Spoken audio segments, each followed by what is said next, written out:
Ben Volin, Boston Globe reporter. Ben, what did you take away from Bill Belichick's press conference? What I took away was that Belichick did everything in his power to absolve himself of any responsibility, and he kind of placed the bullseye squarely on Tom Brady. He said Tom Brady can certainly speak more to how he prefers the footballs, and he made it very clear that I had no knowledge of this whatsoever. I have no explanation for how this happened. I've never touched a game ball in my life. That's just not a part of the game that I'm involved with. I'm worried more about coaching my team than the ball specs. Whatever they roll out there, that's what we play with. So I appreciate his honesty. I thought it was very interesting the way he attacked it head on.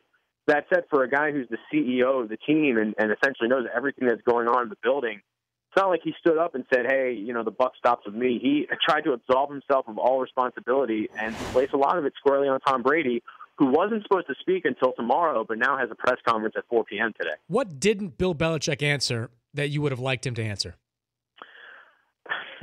He did address most of the topics. He went on for 8 minutes in his opening statement. It was very fascinating. And then as soon as he got everything out there, he developed a new catchphrase. I told you everything I know. He said that 3 or 4 times in a row.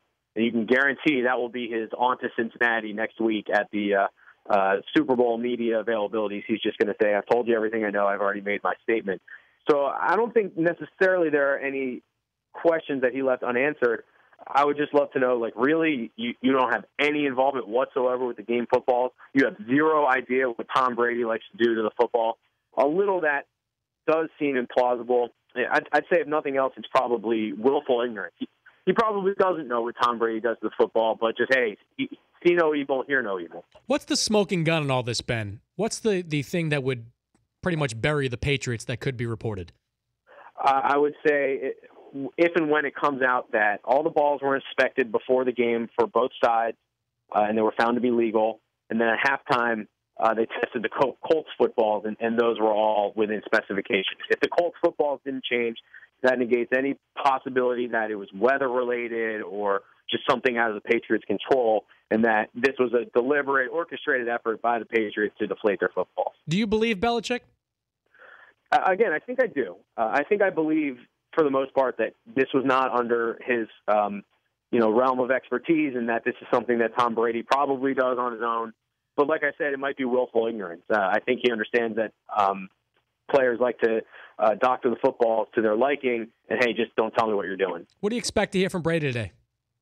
It'll be very interesting. Maybe some contrition and maybe even a little admittance that, we had the ball at the minimum possible, inflation that was allowable under NFL rules right before game time. And then, we took a little air out in the game, and then with the weather, I think he might actually be a little honest and forthright about his role in all this, although I think he will certainly try to deflect any notion that he was purposely cheating or trying to get a significant advantage. Good to visit with you, Ben. Appreciate a couple of minutes. Thanks a lot, Chris. It's Ben Volin, Boston Globe reporter, covers the Patriots.